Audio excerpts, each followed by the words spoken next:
The doctor prepares to examine a woman who died with her hand clenched shut, but she opens her hand, and he drops everything and calls the police. September 21st, 3 in the afternoon. The clock ticked away, but no one heard it, because the entire emergency room was filled with noise.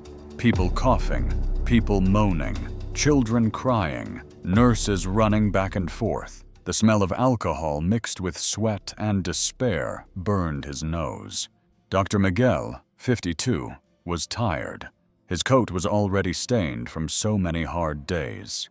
He took a deep breath, opened the office door, and called out in a low, almost hoarse voice, "Next!" A young man in his 20s got up slowly. His foot was swollen, and he could barely put any weight on it. He leaned on a makeshift crutch made from a broomstick and struggled to walk to the door.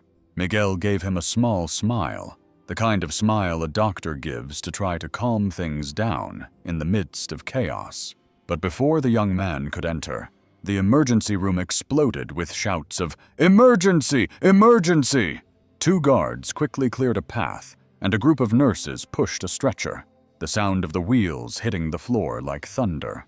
People who had been waiting for hours got up, trying to understand what was going on. The young man with the swollen foot stood in the middle of the hallway, not knowing where to go.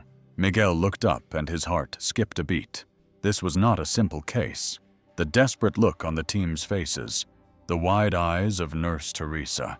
This was a matter of life and death. He stepped forward, raising his hand to the young man who was waiting. "Wait a minute," he said quickly, but looking him in the eyes as if asking for forgiveness without saying more. The young man just nodded, swallowing hard, and leaned against the wall. The screams mingled with hurried orders.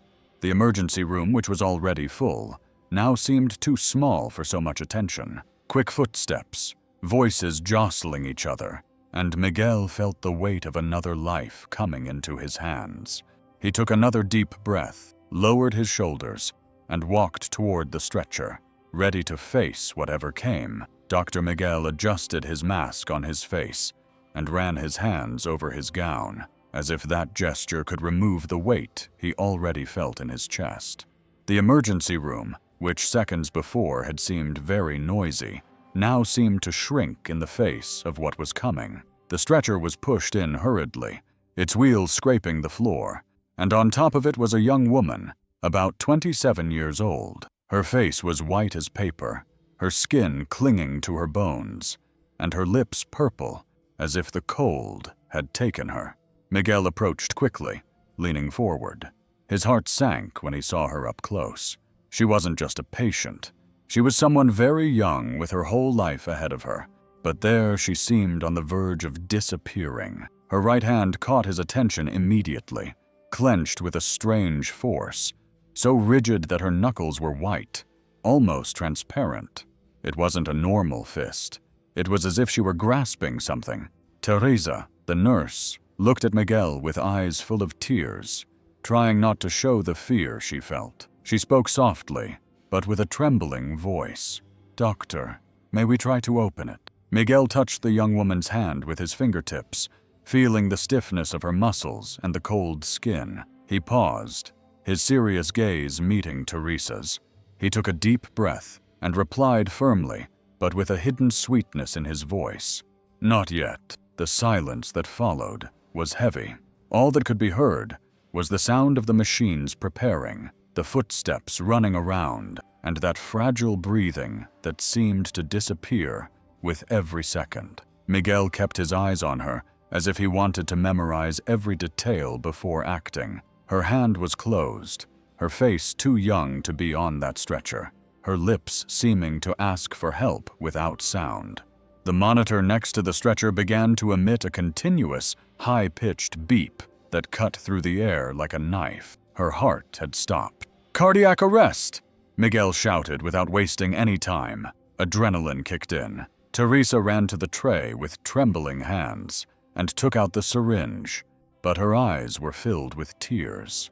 She tried not to cry, but it was impossible not to feel for that girl. She could have been her daughter, her sister, anyone. Miguel inserted the needle with precision. His whole body was tense, but his voice was firm, as if he were holding up the world so it wouldn't fall.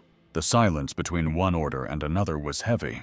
All you could hear was the high-pitched beeping, the sound of air rushing through the nurses' noses, and the footsteps running around charging, said an assistant, placing the paddles on her chest. The shock went through Anna's body, which jumped up sharply. The sound of the impact was felt in everyone's chest. Come on, girl," whispered Teresa, almost like a prayer. "Massage," ordered Miguel. He leaned over himself, his hand steady on her chest, pushing hard in a rhythm that seemed like a fight between life and death. 1, 2, 3. Sweat ran down his forehead. His arm hurt, but he didn't stop. Again, another shock. Her body shook again, but the monitor continued with that same unbearable high-pitched beeping. Miguel was breathing heavily, but he didn't give up. Once more, the shock crossed the entire room. Another push on his chest, more massage, more sweat. Every second was an eternity, but nothing, no sign. The monitor continued to scream that cold straight line that seemed like a sentence. Teresa closed her eyes for a moment, her hands trembling, trying not to break down. The air felt heavy, as if the entire emergency room had stopped along with that heart. The green line on the screen remained straight, hard, cold. There was nothing there anymore. Dr. Miguel stood with his hands still on the young woman's chest. His body trembled slightly. He looked up at the clock on the wall, which read 3:44 p.m. His voice came out hoarse and low, as if stuck in his throat. Time of death, 3:44. Teresa put her hand to her mouth, trying to stifle her sobs. The other workers around her looked down in respect. It was always the same. The intense struggle ended in a crushing silence. Miguel took the clipboard. The pen seemed to weigh a ton in his hand. He wrote the death record in shaky handwriting and signed it and closed his eyes for a second. He looked back at the patient, her pale face, purple lips, motionless body, but something continued to catch his attention. Her right hand was still clenched tightly, as if she were grasping something invisible, as if she had promised never to let go. Miguel approached slowly and touched her hand carefully with his fingertips, almost as if asking for permission. He tried to open it by gently pulling one finger at a time. No, nothing. The muscles were hard, locked, as if that strength came from a place beyond life. He sighed deeply and whispered to Teresa, who was looking at him with eyes full of tears, "Leave her like that. The muscles are locked in the morgue. They'll have to break her fingers." The words came out heavy, full of a sadness that no one there wanted to hear. Teresa turned her face away, unable to look. Miguel stood still, staring at that closed hand, as if there were a secret hidden inside. But now was not the time. Now there was only silence and the weight of defeat. The stretcher rolled down the narrow hallway that led to the most feared part of the hospital, the morgue. Every step the nurses took echoed, as if the whole building wanted to remind them where they were going. The air there was different, heavier, colder, as if life itself were afraid to pass through those corridors. Dr. Miguel walked right behind them. No one asked why he had decided to go with them. Perhaps because everyone knew that doctors don't usually accompany their patients there. But Miguel wasn't just any doctor. And besides, there was something about him, the way he looked at the young woman's closed hand, that made no one dare to ask anything. They entered the cold room. The sound of the metal cart scraping the floor sounded like a groan. The fluorescent light on the ceiling flickered slightly, and the sound of the refrigerator in the background seemed to be the only sign of movement. Miguel put on his gloves slowly, as if he wanted to prolong the moment so he wouldn't have to face it. The sound of latex stretching filled the air. He opened the tray with the instruments, the metal shining under the cold light. Forceps, scalpels, scissors. Everything felt too heavy. He took a deep breath, trying to ignore the uncomfortable feeling of being too alone in that room, even though there were other people there. He approached the stretcher. Her right hand was still closed, her fingers stiff, her knuckles still white. Miguel leaned over, observing. There was something strange about that stiffness, as if it were more than just a reflex of the body, as if it were a last gesture of resistance. Carefully, he picked up a pair of forceps. The metallic sound rang out in the air. He extended his hand to reach for her fingers, but suddenly, something happened. An almost invisible tremor, very small but real, caused Anna's fingers to move, shaking slightly, but enough to make Miguel's blood run cold.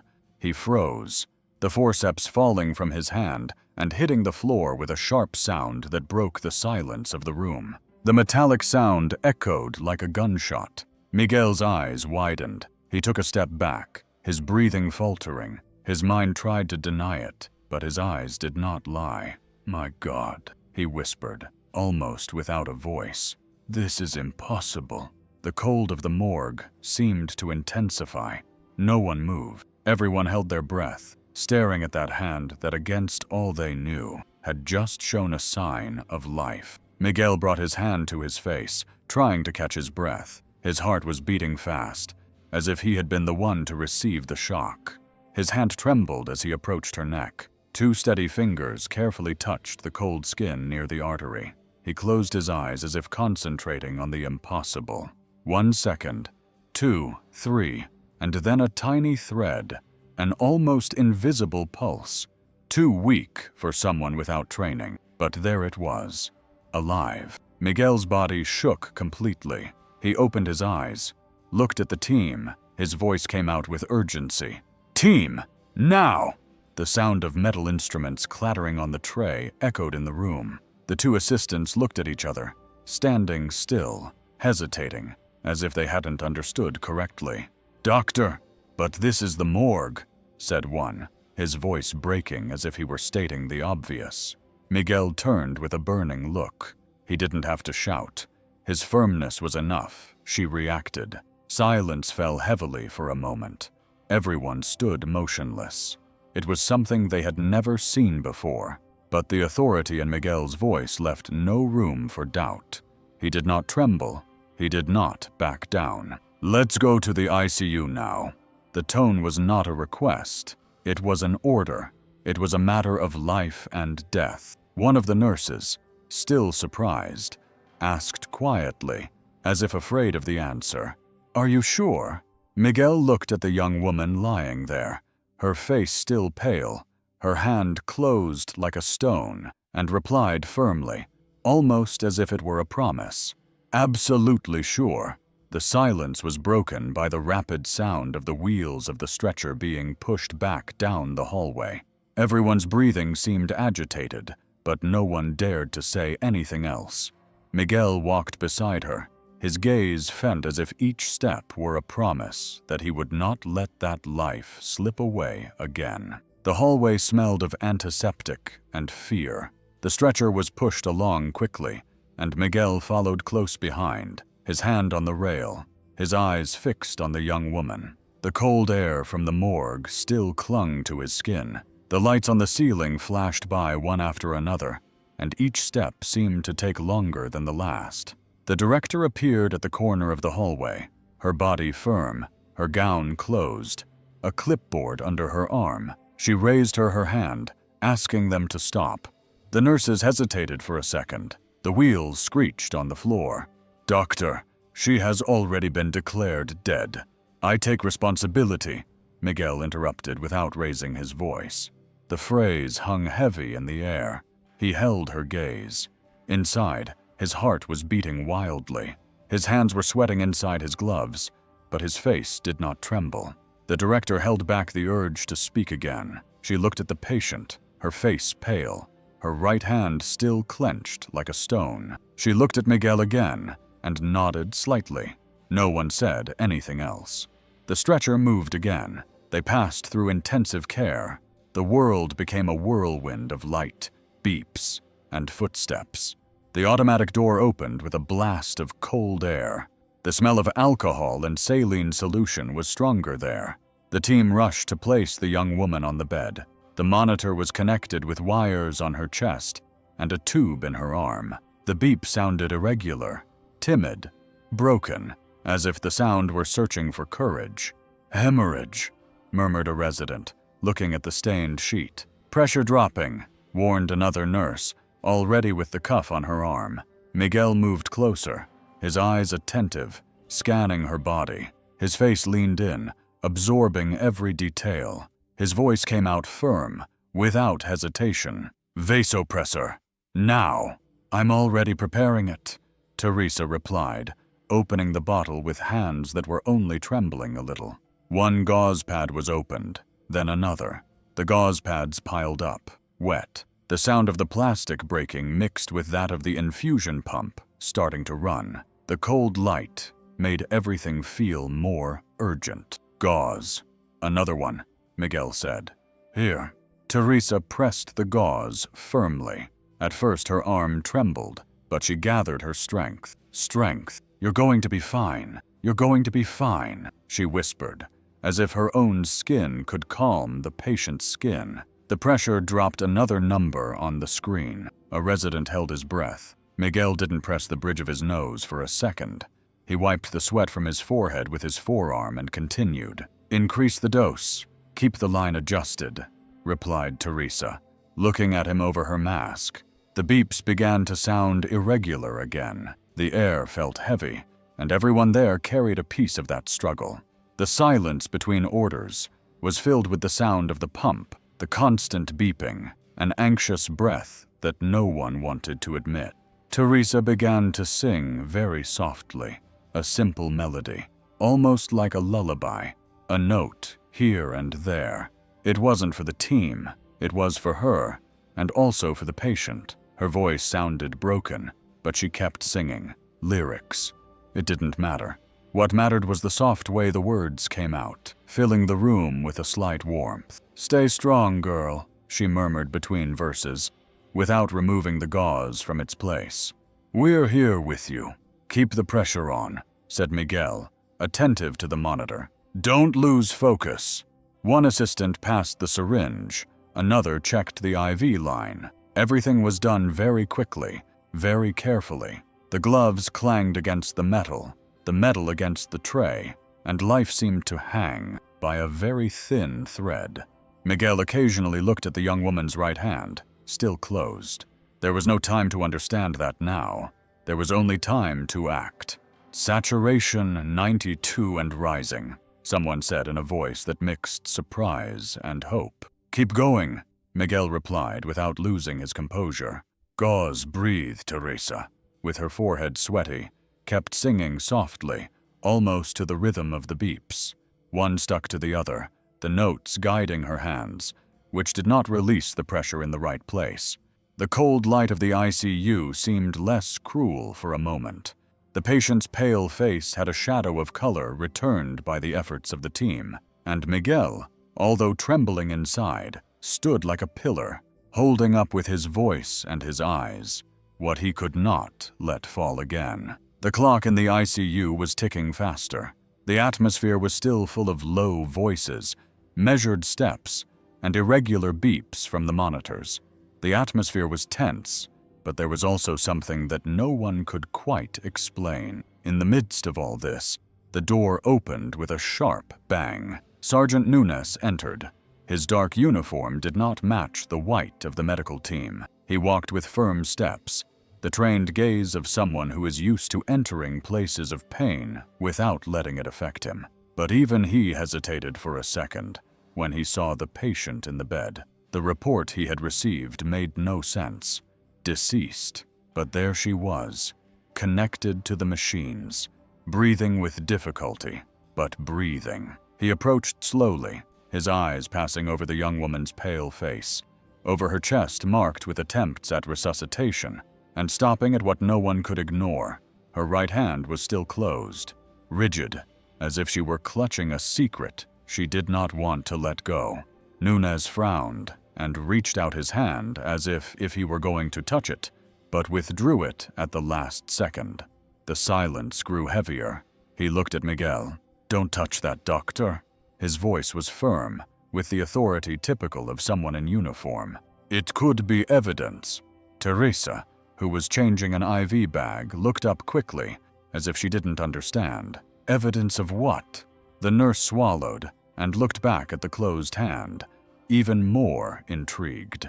Miguel remained silent for a few seconds, his hand in the air as if he had been caught just as he was thinking of opening those fingers again. He took a deep breath, lowered his hand slowly, and replied in a low voice, "You're right. We don't know what's in there." The sergeant nodded slightly, his gaze fixed on the hand. No one knew that closed hand seemed heavier than his whole body. It carried mystery. It carried fear. It carried questions that no one dared to say aloud. Every person in that room silently imagined what could be hidden there. And Miguel, even though he was the most experienced doctor, had no answers either. All he had was a knot in his chest and a strange feeling that somehow that hand told a whole story. Only they didn't know what it was yet. The monitor sounded alarms again. The line that had been going up and down began to fall. The numbers dropped as if someone had pulled the floor out from under everyone. "Pressure down!" a resident shouted, already adjusting the cables. Miguel froze for a second, just a second, long enough to feel the weight of the air in his throat. He took a deep breath, closed his eyes, and let out a sigh of relief, murmuring, "Come on," and returned with the whole team moving quickly, hands changing syringes, connecting bottles, adjusting valves. The sound of plastic breaking, metal banging against metal. The hiss of oxygen was blood running down. It was serum dripping. It was a silent plea for life running through the tubes. Miguel pressed on her chest, indicated the medicine, checked every number on the monitor, but it wasn't just technique. It was faith. It was stubbornness. He prayed inside without pretty words, just short, loose phrases. Almost a cry stuck between his teeth. "Hold on, don't go now. Stay a little longer." Anna's hand remained so hard, so stubborn, like her struggle in every maneuver, every order. Miguel glanced sideways at that hand. It was an enigma, a mystery, but it also seemed like a symbol, as if everything about it said, "I'm not letting go." The director entered the ICU in a hurry, her face full of tension. She crossed the room to where Miguel was standing, speaking softly but firmly, trying not to get in the way of the team. "Doctor, the protocol is clear. This is going to cause problems." Miguel didn't even lift his head, his gloves covered in blood, his body leaning over the patient. He only responded wearily but with conviction. "The worst thing is to bury her alive." The silence that followed cut through the room. The director stood still, looking at this man who, although on the verge of exhaustion, did not give up. She swallowed hard. Her face changed. She said nothing more. She stayed, and the room continued with that mixture of sounds of life and death. Every breath, every beep, every sigh. Pushing Anna a little further from the abyss, Nunez took a few steps away from the bed, the radio on his shoulder emitting low noises. He took a deep breath and took out the folder with the papers they had collected from the patient. He reviewed it calmly with the attentive gaze of a police officer who never ignores a detail. The name was there in clear letters. Ana Silva, 27 years old. The address was hastily written on an emergency form, and below it, a contact. He ran his finger over the paper, reading aloud, almost to himself. "Contact, Mrs. Zulaida." He grabbed his cell phone and dialed the number. The ringtone sounded in his ear 1, 2, 3 times, which seemed like an eternity until someone answered. "Hello," said a hoarse, tired woman's voice on the other end. "Good evening. This is Sergeant Nunez from the police. I'm calling about Ana Silva." There was a heavy silence on the other end, followed by heavy breathing. The woman's voice trembled, almost breaking. "Ana, my God, they found her? She disappeared yesterday. I'm desperate. My son—" Nunez closed his eyes for a moment with a serious expression and tried to speak calmly. "Mrs. Zulaida, can you confirm that you are a relative of hers?" "I'm her aunt. I raised her since she was little. Yesterday morning, she left home and didn't come back. I looked everywhere. I asked the neighbors. I called the police. No one knew anything. Her voice broke. She was already afraid of the worst. The words hung in the air of the ICU. Teresa glanced quickly at Miguel, who was still staring at the monitors but clearly listening to every bit of the conversation. Nunez pressed the cell phone to his ear. "Stay calm, Mrs. Zulaida. She's here now, under care. But I need to know, do you have any idea why she disappeared?" On the other end, a soft cry. The woman's breath was cut short by sobs. "I don't know, Sergeant. I just know that it wasn't like her to leave like that. It must be because of the girl. This country is absurd. It's so unfair. I'm going to look for her now." The call ended. The room grew even quieter. The monitor continued to beep at the faint rhythm of a life that resisted the mystery. He was no longer just a doctor. Now night fell slowly, but inside the ICU, and time seemed different. There was no sunset there, no open window to relieve the heavy air, only the cold light of the spotlights, the constant noise of the monitors, and the sound of the air conditioning blowing relentlessly. The wall clock marked the hours in short steps. Every minute seemed like an eternity. The ticking bit into the silence of the room. 15 minutes, 20 minutes, 2 hours. Every time he looked at the clock, Miguel felt the weight of fighting against something bigger than he could control.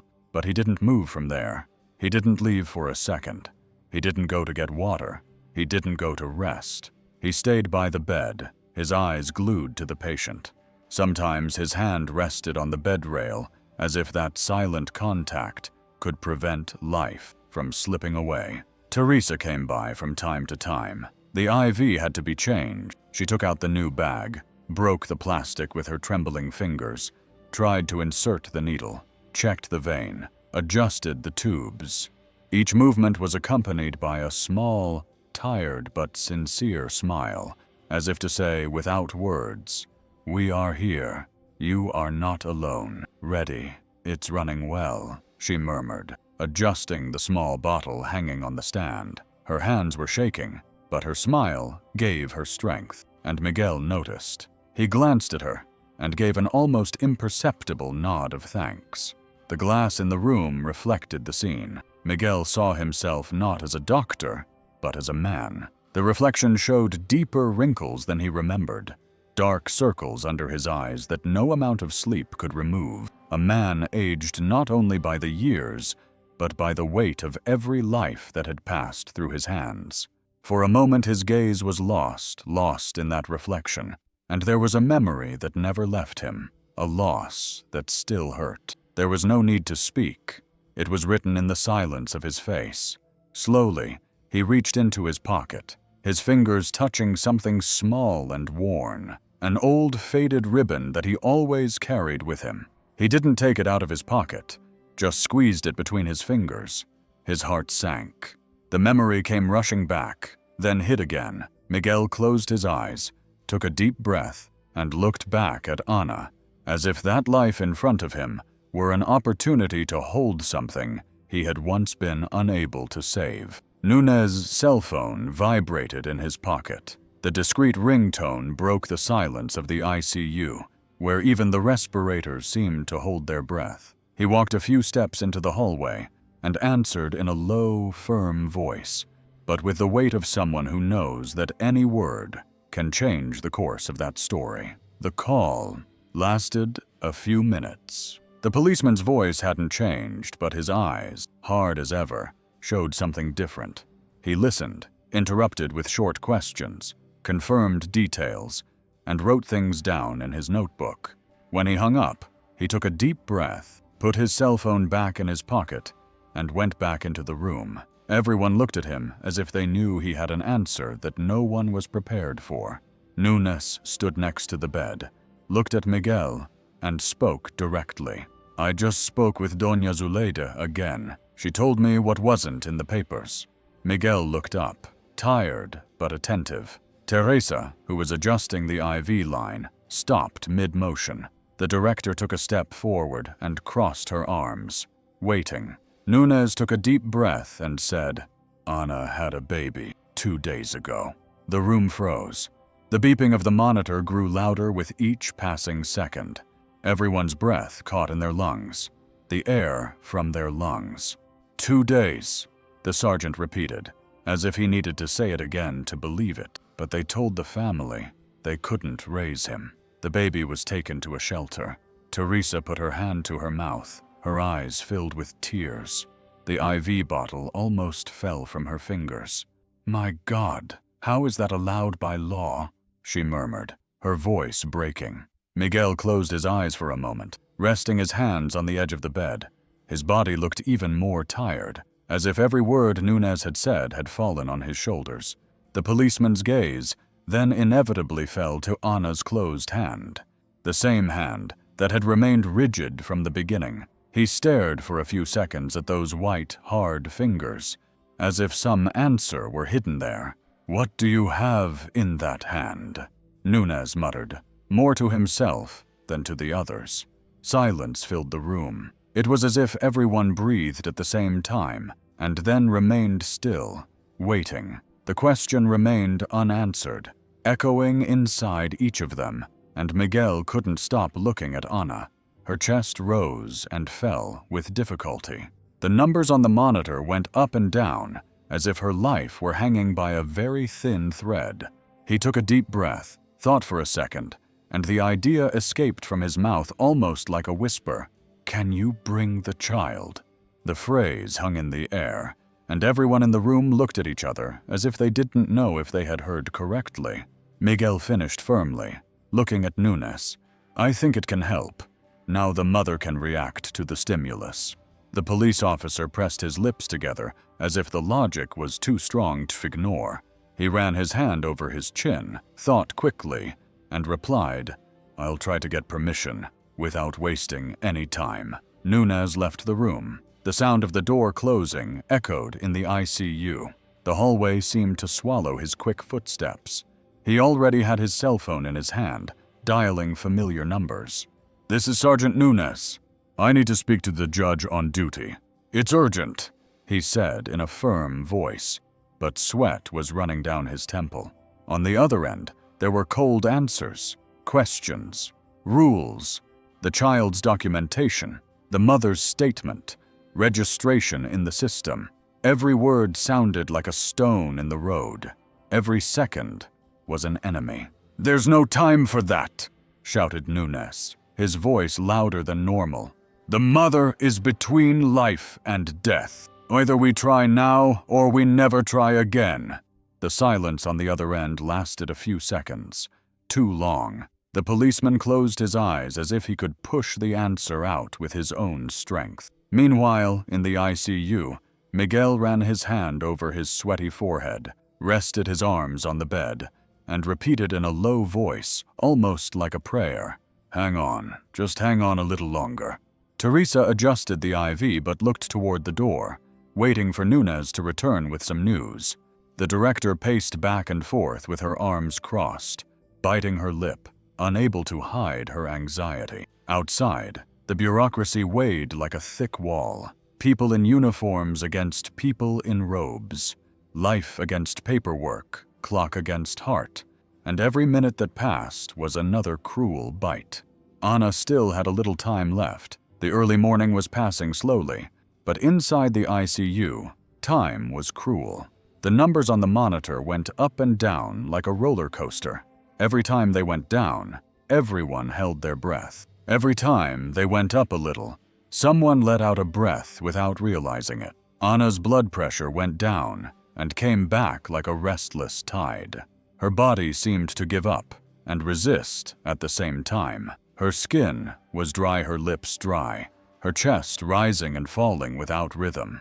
Miguel watched every change, standing next to the bed with his eyes on the monitor and sweat running down his forehead, but he didn't blink. He felt that if he took his eyes off her for a second, she might be gone. He leaned over slowly, his robe brushing the sheet. He brought his mouth close to her ear and spoke softly, his voice hoarse but with a strength that he knew where it came from. "If you can hear my voice, stay." He closed his eyes for a moment, let out the air he had stored in his chest, then whispered again, even closer, "Stay for yourself." The monitor responded with a slightly higher beep. It wasn't much, barely half a point higher, but in that room a cry appeared. Teresa, who was holding the IV bag with trembling hands, brought her other hand to her face. The tears she had been holding back, flowed down without permission. It wasn't a cry of despair. It was a cry of hope, of fear, of everything together. She turned her face away so as not to disturb, but her voice came out softly with a lump in her throat. "She's listening to you, doctor." "I know she is." Miguel didn't answer. He just stayed with his face close to hers, as if each of her words were an invisible thread pulling Anna back to the side of the living. The whole room for a moment believed along with him. The phone rang, not breaking the tense silence of the early morning. It was not a doctor or a nurse who answered, but the social worker called in an emergency to help understand what was going on with this patient. She took the call, adjusted her glasses, and in a calm voice asked for the contact information of the girl's father on the other end of the line. It took a while for someone to answer, and when they finally did, Abde, a man's voice came on, shouting loudly as if to deafen everyone. "What do you want?" he shouted, without waiting for an explanation. The social worker tried to maintain a calm tone. "Sir, I am speaking on behalf of the hospital. We need to talk about Anna's situation and the baby." "The baby is mine," he interrupted her, his voice full of rage. "No one is going to stop me from taking her. I'm going to fix this my way, and anyone who gets in my way is going to regret it." The scream was heard over the loudspeaker, and even those who didn't want to hear it felt the weight of the threat. The social worker turned pale, pressing the phone to her ear. It was then that Nunez stood up, his body straight, his gaze firm, his voice cutting like a knife. He no longer asked for a protection order. He didn't suggest it. He ordered it. He took his cell phone and dialed the central office with a military tone in his voice, leaving no room for doubt. "Sergeant Nunes, I need an immediate protective order for Ana Silva and her newborn daughter. There is direct risk. The father made threats in an official call. Register it now." The silence in the room was heavy. All that could be heard was the irregular beeping of the monitor and the racing hearts of those present. The social worker dried her sweaty hands on her clothes, while Teresa looked at Miguel as if seeking a silent promise that everything would turn out all right. Minutes later, the answer arrived. The authorization was signed. Nunes put his cell phone in his pocket, adjusted his cap, and announced, "It's done. The judge authorized it." Miguel's chest rose and fell with relief, although he said nothing. The director let out a sigh she didn't even know she had been holding in. Without wasting any time, Nunes turned toward the door. "I'm going to get the baby from the shelter," he said, walking out decisively, his boots clattering. In the hallway, outside, the early morning was broken by sirens. Not loud ones, but those low, discreet ones that run without making a sound. The police car left, but those who remained in the ICU could swear that the loudest sound did not come from the patrol car, but from the tight hearts of all those who wished for that girl to arrive on time. The early morning passed slowly, as if time wanted to play with everyone who was there. Inside the ICU, the white light made it impossible to tell whether it was 2 or 4 in the morning. Exhaustion was evident on their faces, but no one dared to give up. Ana remained motionless, her skin pale, her hair stuck to her forehead with cold sweat. Miguel approached slowly, bent down, and stood next to the bed. His eyes filled with tears, but none fell. He couldn't let them. At that moment, he adjusted the sheet near her shoulder and also adjusted the IV tube, as if caring for a daughter. Behind him, Teresa nodded as she stood, her head dropping for seconds, but then waking up with a start. She rubbed alcohol on her hands, changed the bags, checked the monitors, but always looked at Miguel. There was something about that quiet scene, that wordless conversation between him and the patient, that made her believe there was still hope. The clock on the wall marked the minutes, each tick-tock weighing heavier. The sounds of the ICU were the same as always. Beeps, quick footsteps, short breaths. But that morning they sounded slower, deeper, as if the world had stopped to decide the fate of that woman. Then, after so many hours, the day began to dawn. The timid light entered through the blinds, leaving streaks of brightness on the floor. It was a soft, crooked light, but it was hope. Miguel looked up at the ray of light illuminating the room and looked back at the monitor. The numbers, which had been so low before, began to rise slowly. It was not a noisy miracle. It was not an explosion. It was pure stubbornness, life returning step by step, silently, calmly, not wanting to be seen, but wanting to stay. Miguel's chest filled with air. He ran his hand over his forehead, took a deep breath, and for the first time in hours let out a sigh that almost looked like a smile. Anna still hadn't opened her eyes, but her body was slowly showing that she still wanted to fight. Her hand was still clenched tightly, but it no longer seemed like despair. It seemed like a promise, and a promise has strength on its own. The door to the intensive care unit opened slowly, but the silence that came before it already warned that something different was about to happen. The soft creak of the hinges caught everyone's attention. Miguel looked up. Teresa stopped mid-step. The director turned toward the entrance. Nunez appeared, his uniform still wrinkled from the early morning, his face tired, but there was something in his eyes that no one had seen before.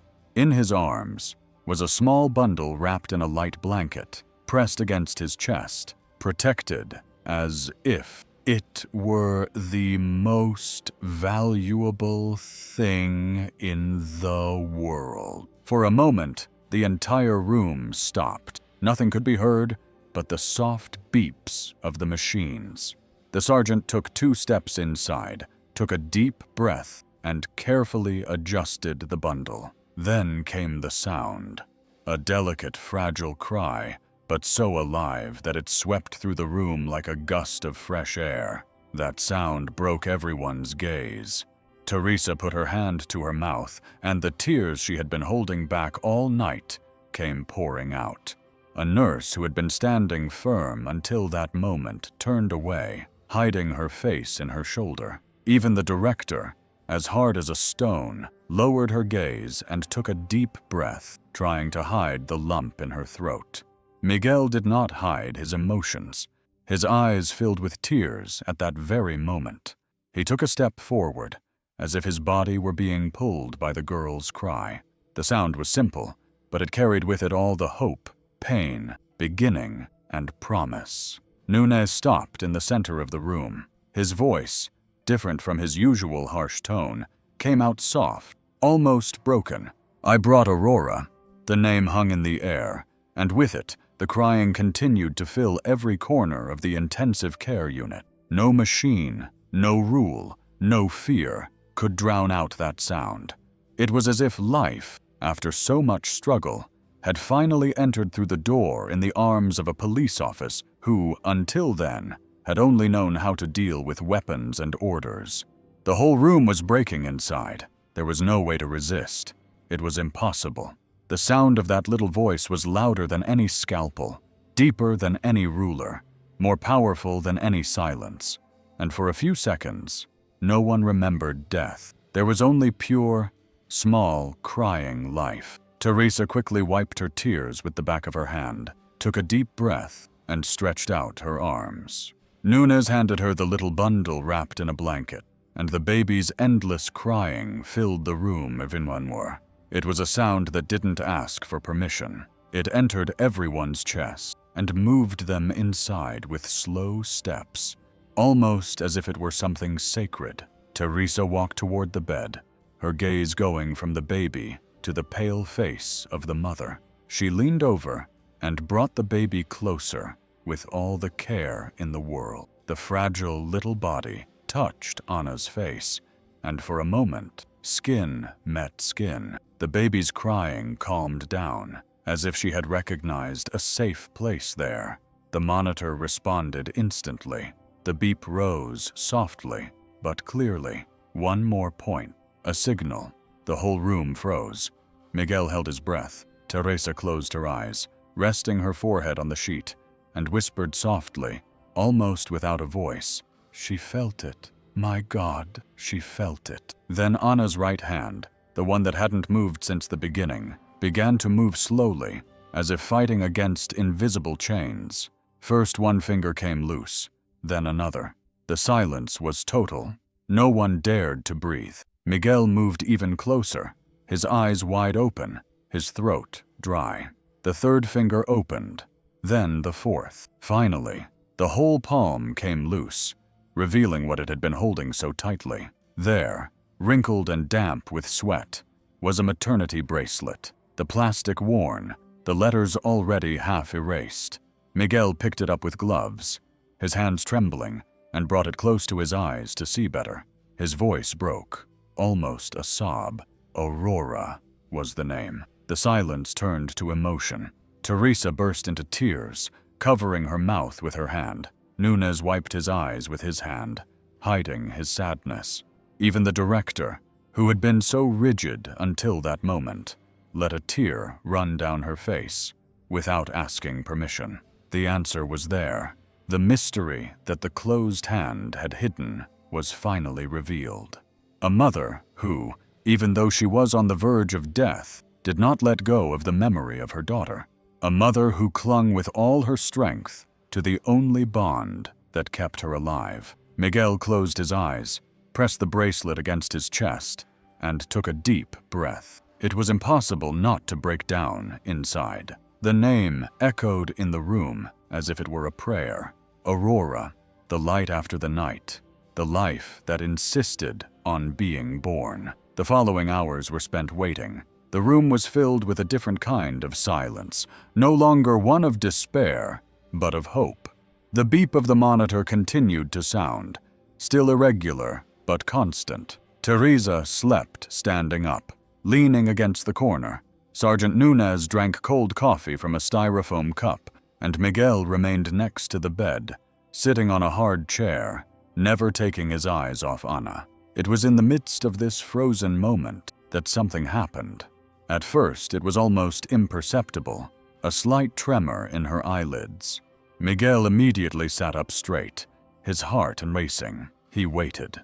Suddenly, Anna's eyes moved again, blinking slowly, heavily, as if they carried the weight of the world. The light from the monitor hit her eyes, and she squinted, lost between light and shadow. Anna murmured, "Miguel," as he approached her, his voice soft but trembling with emotion. "Calm down. You're safe." He slowly took her left hand, squeezing it gently as if he were holding something very fragile. Her skin was slightly warm, but it was warmth nonetheless. Miguel lowered his face close to hers, his eyes attentive to any sign. She opened her dry mouth as if searching for air and tried to say something, but no words came out. Word, only a sigh, an attempt, a void. Miguel shook his head, smiling, barely moved. "You don't need to talk now. Just breathe. We're here." Then a tear fell from Anna's eye, slowly, alone, rolling down her pale skin until it disappeared into the pillow. Teresa, who had approached silently, brought her hand to her mouth to hold back her tears. Nunez looked down, trying to hide the lump in his throat. Miguel squeezed her hand a little tighter, as if that tear confirmed everything. She was coming back. She was still there. She couldn't speak yet, but she could already feel it. At that moment, it wasn't the machines that were keeping her alive. It was the touch, the voice, the tear. It was life, fragile and strong at the same time, saying that there was still a way. The air in the ICU was heavy, but filled with new hope. Anna, still weak, kept her eyes open for short moments, as if each blink was a struggle. She breathed slowly and with difficulty, but she breathed. Miguel did not let go of her hand, watching every detail. Teresa approached the bedside with a soft voice.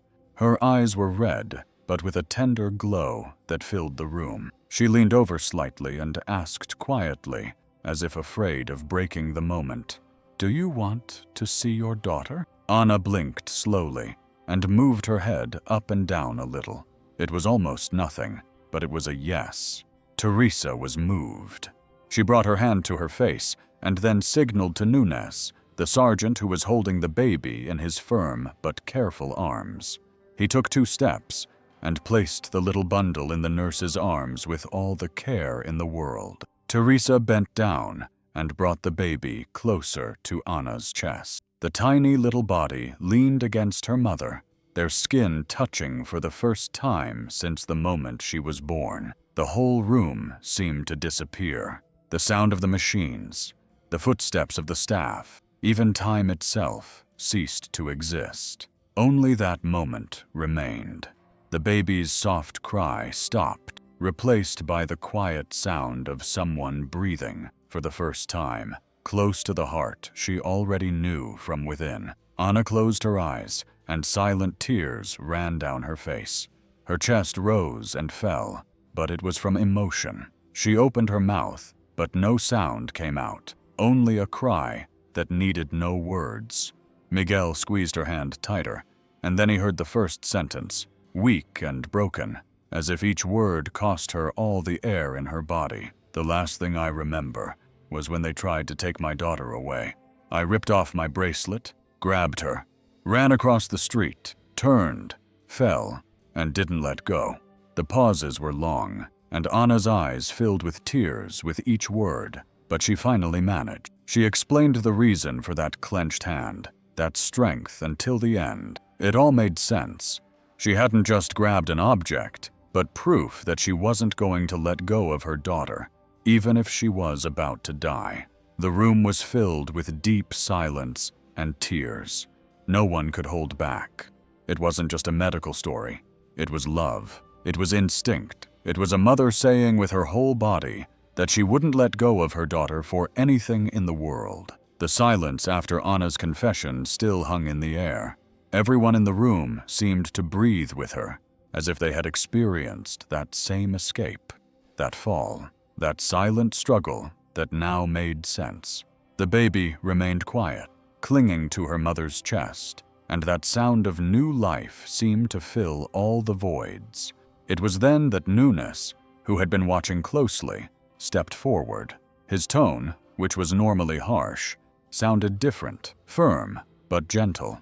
His voice filled the room like a promise. The one who wanted to take her away will no longer come near. Anna blinked slowly, her eyes filled with tears, as if trying to believe what she was hearing. "The protection order has already been signed," added Nunes, his jaw clenched. "They will go home together." His words fell like a weight being lifted from the air. Teresa sobbed softly.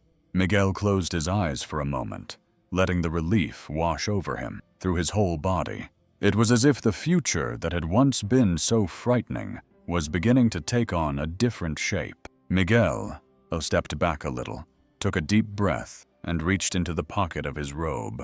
His fingers touched something he had kept for years, an old, faded ribbon, rolled up as if it held all the memories of a time he never spoke of. He took it out slowly and looked at it for a moment, that simple piece of cloth. Then, without saying a word, he approached the makeshift crib next to the bed. With a discreet gesture, he tied the ribbon to the edge of the blanket covering Aurora for good luck, murmuring, almost in a whisper, but loud enough for Teresa to hear. No one asked whose it was, or why he had brought it with him. Everyone felt that it wasn't necessary to know.